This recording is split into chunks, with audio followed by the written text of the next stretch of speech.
पहला सवाल, वो कौन सा मजहब है जिसमें लड़का अपनी सगी बहन से शादी कर सकता है?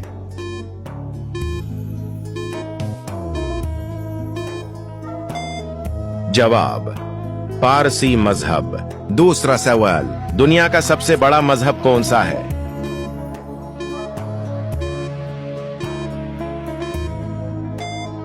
जवाब, मसीहियत। तीसरा सवाल, सिख मजहब की बुनियाद किसने रखी थी?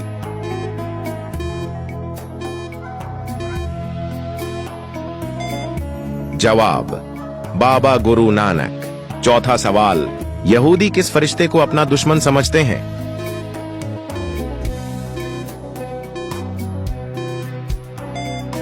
जवाब, हजरत जिब्राइल अलैहिस्सलाम। पांचवां सवाल, दुनिया में सबसे तेजी से फैलने वाला मजहब कौन सा है? इसका जवाब आप कमेंट में दो।